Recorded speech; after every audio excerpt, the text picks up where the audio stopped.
दूसरा अध्याय भगवान के स्थूल और सूक्ष्म रूपों की धारणा तथा क्रम मुक्ति और सद्यो मुक्ति का वर्णन।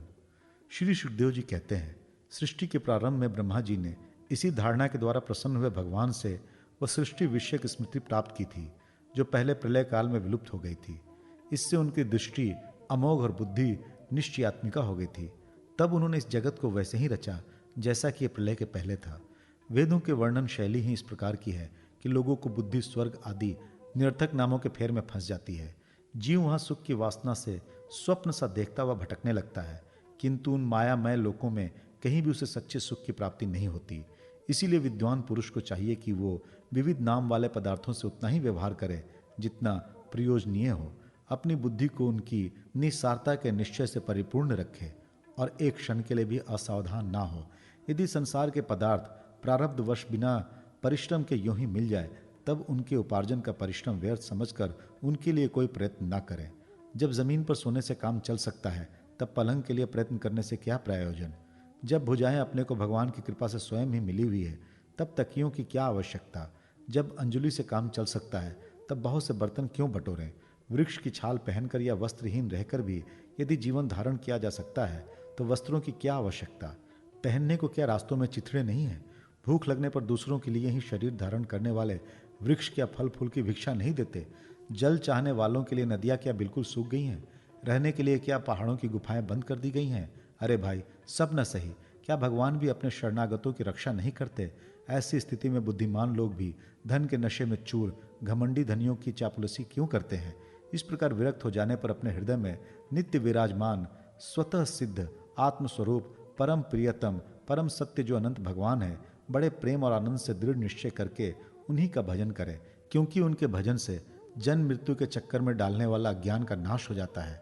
पशुओं की बात तो अलग है, परंतु मनुष्यों में भला ऐसा कौन है जो लोगों को इस संसार और वैतरणी नदी में गिरकर अपने कर्म जन्य दुखों को भोगते हुए देखकर भी भगवान का मंगल में चिंतन नहीं करेगा। इन असत विषय भोगों में ही अपने चित्त को भटकने देगा। कोई कोई साधक अपने शरीर के भीतर हृदयाकाश में विराजमान भगवान के प्रादेश मात्र स्वरूप की धारणा करते हैं। वे ऐसा ध्यान करते हैं कि भगवान के चार भुजाओं में शंख चक्र गदा और पद्म है। उनके मुख पर प्रसन्नता झलक रही है। कमल के समान विशाल और कोमल नेत्र है। कदम के पुष्प की केसर के समान पीला वस्त्र धारण किए हुए हैं। भुजाओं में श्रेष्ठ रत्नों से जड़े हुए सोने के बाजूबंद शोभायमान है। सिर पर बड़ा ही सुंदर मुकुट और कानों में कुंडल है, जिनमें जड़े हुए बहुमूल्य रत्न जगमगा रहे हैं। उनके चरण कमल योगेश्वरों के खिले हुए हृदय कमल की कर्णिका पर विराजित है। उनके हृदय पर श्री वत्स का चिन्ह एक सुनहरी रेखा है। गले में कौस्तुभ भमनी लटक रही है। वक्षस्थल कभी न कुमलाने वाली बनमाला से घिरा हुआ है। वे कमर में करधनी, अंगुलियों में बहुमूल्य अंगूठी, चरणों में नूपुर और हाथों में कंगन आदि आभूषण धारण किए हुए हैं।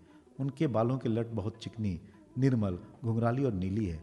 उनका मुख कमल मंद मंद मुस्कान से खिल रहा है। लीलापूर्ण उन्मुक्त हास्य और चितवन से शोभायमान भावों के द्वारा वो भक्त जनों पर अनंत अनुग्रह की वर्षा कर रहे हैं। जब तक मन इस धारणा के द्वारा स्थिर न हो जाए, तब तक बार बार इस चिंतन स्वरूप भगवान को देखते रहने की चेष्टा करनी चाहिए। भगवान के चरण कमलों से लेकर उनके मुस्कान युक्त मुख कमल पर्यंत समस्त अंगों की एक एक करके बुद्धि के द्वारा धारणा करनी चाहिए। जैसे जैसे बुद्धि शुद्ध होती जाएगी, वैसे वैसे चित्त स्थिर होता जाएगा। जब एक अंग का ध्यान ठीक ठाक होने लगे, तब उसे छोड़कर दूसरे अंग का ध्यान करना चाहिए। ये विशेश्वर भगवान दृश्य नहीं, दृष्टा है। सगुण निर्गुण सब कुछ इन्हीं का स्वरूप है। जब तक इनमें अनंत प्रेम में भक्ति योग ना हो जाए, तब तक साधक को नित्य नैमित्तिक कर्मों के बाद एकाग्रता से भगवान के उपयुक्त स्थूल रूप का ही चिंतन करना चाहिए। परीक्षित, जब योगी पुरुष इस मनुष्य लोक को छोड़ना चाहे, तब देश और काल में मन को न लगाए। सुखपूर्वक स्थिर आसन से बैठकर प्राणों को जीतकर मन से इंद्रियों का संयम करे। तदनंतर अपनी निर्मल बुद्धि से मन को नियमित करके मन के साथ बुद्धि को क्षेत्रज्ञ में और क्षेत्रज्ञ को अंतरात्मा में लीन कर दे। फिर अंतरात्मा को परमात्मा में लीन करके धीर पुरुष उस परम शांति में अवस्था में स्थित हो जाए। फिर उसके लिए कोई कर्तव्य शेष नहीं रहता। इस अवस्था में सत्व गुण भी नहीं है। फिर रजोगुण और तमोगुण की तो बात ही क्या है। अहंकार, महतत्व और प्रकृति का भी वहाँ अस्तित्व नहीं है। उस स्थिति में जब देवताओं के नियामक काल की भी दाल नहीं गलती, तब देवता और उनके अधीन रहने वाले प्राणी तो रह ही कैसे सकते हैं। योगी लोग ये नहीं, ये नहीं, इस प्रकार परमात्मा से भिन्न पदार्थों का त्याग करना चाहते हैं और शरीर तथा उसके संबंधी पदार्थों में आत्मबुद्धि का त्याग करके हृदय के द्वारा पद पद पर भगवान के जिस परम पूज्य स्वरूप का आलिंगन करते हुए अनन्य प्रेम से परिपूर्ण रहते हैं, वही भगवान विष्णु का परम पद है। इस विषय में समस्त शास्त्रों की सम्मति है। ज्ञान दृष्टि के बल से जिसके चित्त की वासना नष्ट हो गई है, उस ब्रह्मनिष्ठ योगी को इस प्रकार अपने शरीर का त्याग करना चाहिए। पहले एड़ी से अपने गुदा को दबाकर स्थिर हो जाए और तब बिना घबराहट के प्राणवायु को षट चक्र भेदन की रीति से ऊपर ले जाए।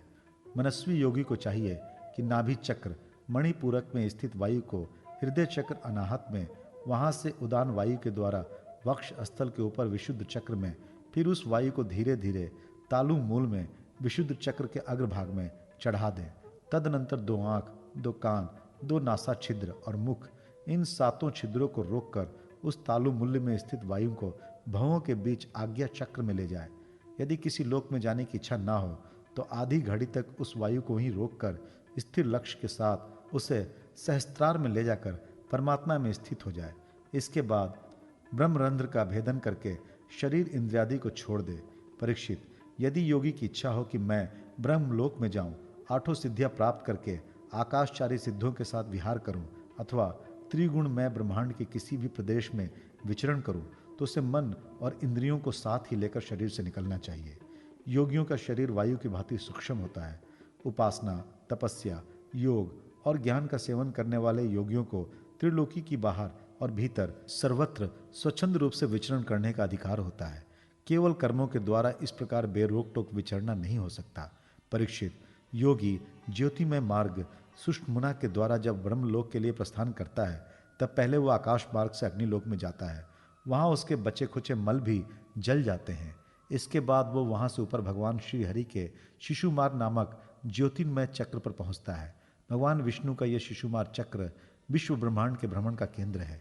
उसका अतिक्रमण करके अत्यंत सूक्ष्म एवं निर्मल शरीर से वह अकेला ही महरलोक में जाता है। वो लोक ब्रह्मवेताओं के द्वारा भी वंदित है और उसमें कल्प पर्यंत जीवित रहने वाले देवता विहार करते रहते हैं।